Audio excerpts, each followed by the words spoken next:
Bienvenidos. Esto es De Camino, programa 348. Nuestra vertiente 3 es la que tiene que ver con primeros cristianos y hoy vamos a referirnos a una época de comienzos del siglo III de nuestra era.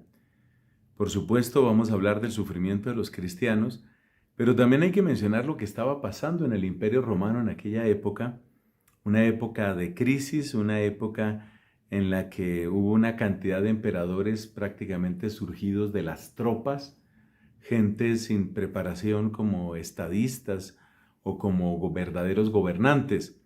Entre ellos está un gigante, literalmente un gigante, un hombre que medía algo más de 2,50 metros, se llamaba Maximino, y nosotros lo recordamos en la historia de la Iglesia por una de las persecuciones tal vez más localizada, tanto en el tiempo como en el espacio, pero también más violenta.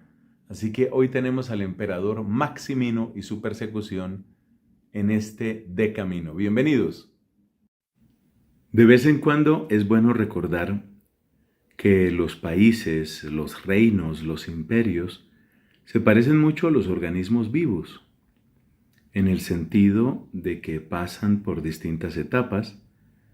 Por ejemplo, se puede hablar de una especie de infancia de un imperio, o una etapa de juventud, o una etapa de vejez, o finalmente la agonía y la muerte.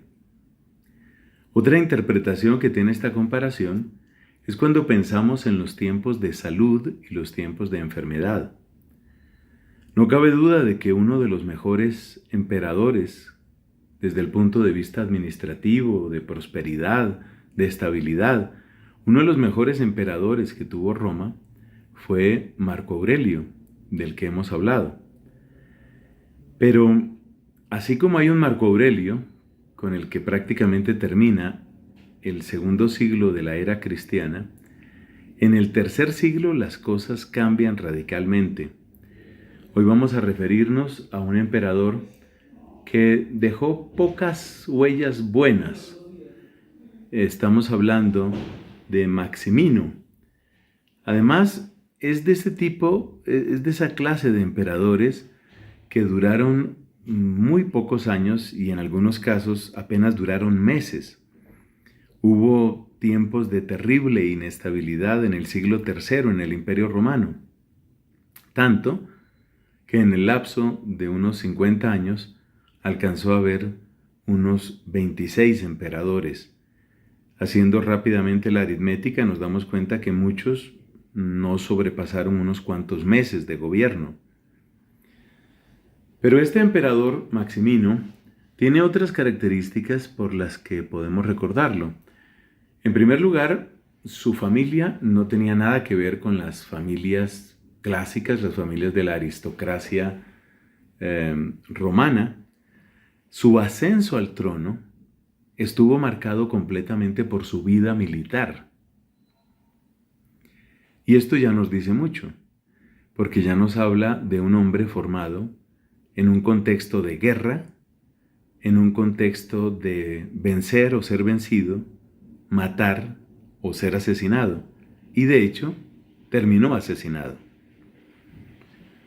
Entonces, estamos hablando del hijo de un campesino y una esposa de este campesino que era una mujer de Tracia, una de las provincias antiguas del Imperio Romano. Más curiosidades sobre Maximino. Maximino era de enorme estatura, esto es prácticamente lo que llaman hoy trivia, ¿no? Enorme estatura. Parece que es el soberano más alto que ha conocido la humanidad. Medía un poco más de 2 metros con 60 centímetros. Era un auténtico gigante y parece que eso se debía precisamente a que padecía de una enfermedad que se llama así, se llama gigantismo. Es una enfermedad que tiene que ver con la glándula hipófisis. Era de enorme estatura. Hemos dicho antes, era un soldado y por lo tanto su formación es la formación de aquel que da y recibe órdenes. Por supuesto, cuando él llegó a ser emperador, pues no estaba para recibir muchas órdenes. El dato es importante porque Maximino, en concreto, no quería recibir órdenes. ¿De quién? Pues del Senado.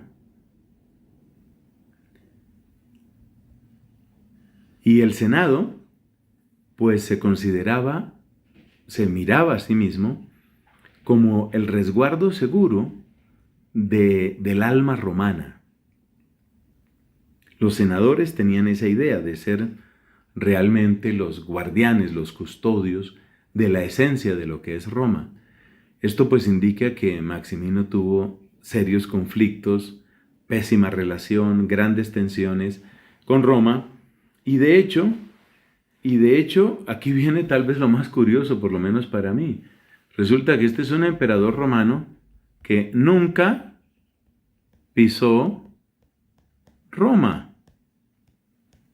En efecto, el imperio en ese tiempo pues se extendía enormemente y Maximino no vio la necesidad de estar en Roma, aunque sí tenía una relación, por supuesto, con los poderes que estaban en Roma, concretamente con el Senado. Pero ya vemos que era una relación pésima. Poco a poco va apareciendo el perfil, pues, de este hombre. Un hombre rudo, un gigante que no quiere recibir órdenes de nadie. Y hay una palabra que resume bastante bien su estilo de gobierno. Estamos ante un déspota. Pero además de déspota, tenemos que decir un hombre paranoico que tenía una obsesión de odio con aquellos que habían estado del lado del anterior emperador. El anterior emperador se llamaba Alejandro Severo. ¿Recuerdas que hace poco hablamos de la persecución de Septimio Severo? Pues este era Alejandro Severo, claramente de la misma familia, de la misma dinastía. Maximino, cuando llega al poder, intenta hacer lo que en algunos lugares se describe como borrón y cuenta nueva. Maximino quiere que desaparezca el pasado. El punto está en que en el gobierno, es decir, en la corte de Alejandro Severo, pues había ya una gran cantidad de cristianos.